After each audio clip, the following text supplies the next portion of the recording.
Hello home chef, welcome back to cooking Ninja Bangla. প্রতিবারের মতো আবার আপনাদের জন্য নিয়ে আসলাম আরও একটা কেকের রেসিপি। আজ বানিয়ে দেখাবো 3টা ডিম দিয়ে 1.5 পাউন্ড ওজনের চকলেট কেক। এবং এই কেকটা শুধু চকলেট কেক নয়, এর মধ্যে স্ট্রবেরি ফ্লেভারও আছে।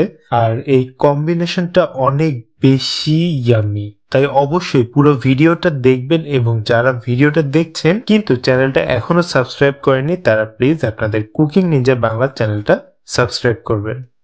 প্রথমে একটা বাটিতে হাফ কাপ প্লাস 2 টেবিল চামচ ময়দা নিচ্ছি। তারপর দিচ্ছি 2 টেবিল চামচ কোকো পাউডার আর দিচ্ছি হাফ চা চামচ বেকিং সোডা। সব শেষে দিচ্ছি 1 চিমটি লবণ।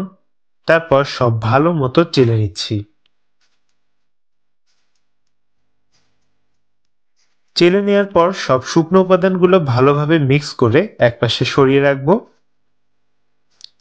এবার একটা মিক্সিং বোলে 3টা রুম টেম্পারেচারের ডিমের সাদা অংশ নিয়েছি এবং এর ভিতর 1 চিমটি ক্রিম অফ টার্টার দিলাম। তারপর একটা ইলেকট্রিক বিটার দিয়ে লো স্পিডে বিট করব কিছুটা ফোমি হওয়া পর্যন্ত। ডিমের সাদা অংশ এইরকম ফোমি হয়ে আসলে এর মধ্যে দিচ্ছি হাফ কাপ প্লাস 2 টেবিল চামচ চিনি। তারপর আবারও বিট করে নিচ্ছি চিনি গলে ডিমের ফোমটা ক্রিমি মেলাঙে পরিণত হওয়া পর্যন্ত।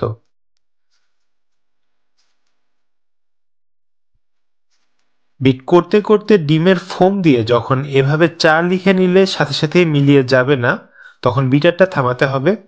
তারপর 3টা কুসুম দিয়ে লো স্পিডে 10 সেকেন্ড বিট করে নিচ্ছি।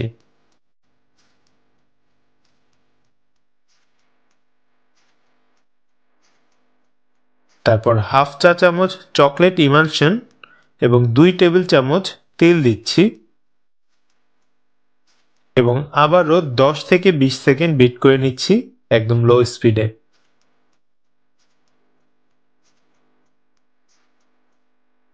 এবার শুকনো উপাদানগুলো আবারও চেলে ডিমের ফোমে দিয়ে মিক্স করে নিচ্ছি।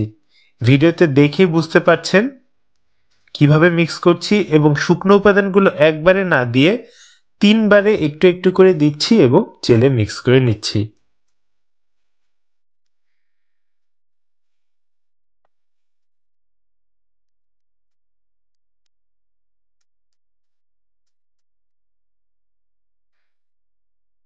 মিক্স হয়ে গেলে একটা 8 ইঞ্চি রাউন্ড মোল্ডে ব্যাটারগুলো ঢেলে দিচ্ছি এবং মোল্ডে আগে তেল ব্রাশ করে কাগজ বিছিয়ে নিয়েছি।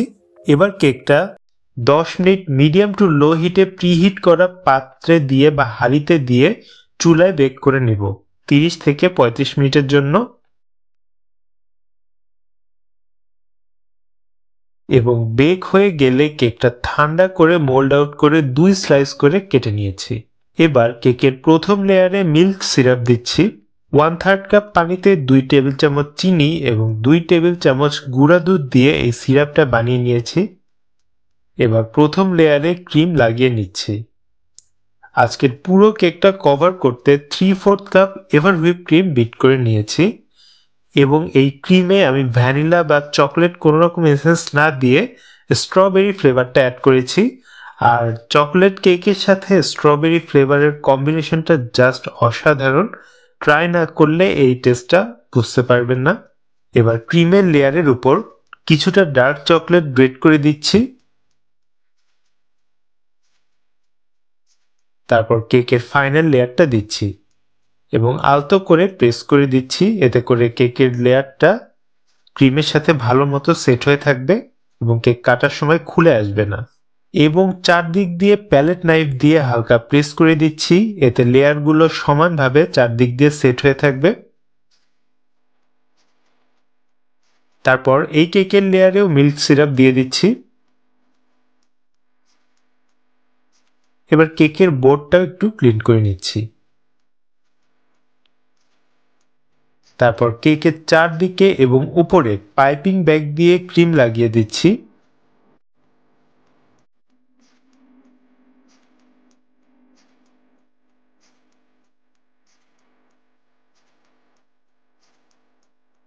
আমার পক্ষে যতটা সম্ভব ফিনিশিং দিয়ে দিচ্ছি। আপনারা অবশ্যই আরো ভালো ফিনিশিং দিতে পারবেন। এবার এখানে আগে থেকে আমি কিছুটা ক্রিমের রেড কালার করে নিয়েছি এবং 124K রোজ নজেল দিয়ে গোলাপ বানিয়ে নিচ্ছি। আর হুইপ ক্রিমে এমন পারফেক্ট রেড কালার আনার সিক্রেট টেকনিক নিয়ে একটা ভিডিও অলরেডি আমি চ্যানেলে আপলোড করেছি, লিংক ডিসক্রিপশনে দিয়েছি, অবশ্যই দেখে নেবেন ভিডিওটা। আর এই গোলাপগুলো আমি কেকটা কভার করার আগেই বানিয়ে রেখেছিলাম। বানানো হয়ে গেলে নর্মাল ফ্রিজে ঘন্টাখানেক রাখলে সুন্দর মতো সেট হয়ে যাবে, এতে কেকের উপর যখন গোলাপটা বসাতে যাব তখন কোনোভাবে গোলাপটা নষ্ট হয়ে যাওয়ার আর চান্স থাকবে না। এবার কেকের মধ্যে কিছুটা সাদা ক্রিম দিয়ে এরকম একটা বেস বানিয়ে নিলাম। এবার কেকের ভিতরে যে বেসটা দিয়েছিলাম সাদা ক্রিমের, গোলাপগুলো নিয়ে এভাবে বসিয়ে দিচ্ছি কেকের উপরে।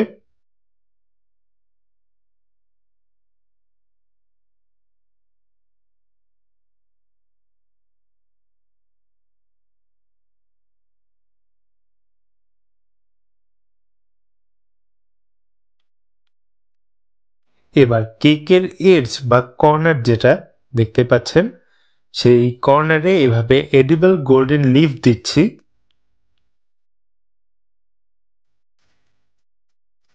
গোল্ডেন লিফ দেওয়ার পর কিছু গোল্ডেন পার্লস দিয়ে উপরে সাজিয়ে নিচ্ছি। এবার একটা বড় সাইজের গোলাপ কেকের একদম সাইডে বসিয়ে দিচ্ছি।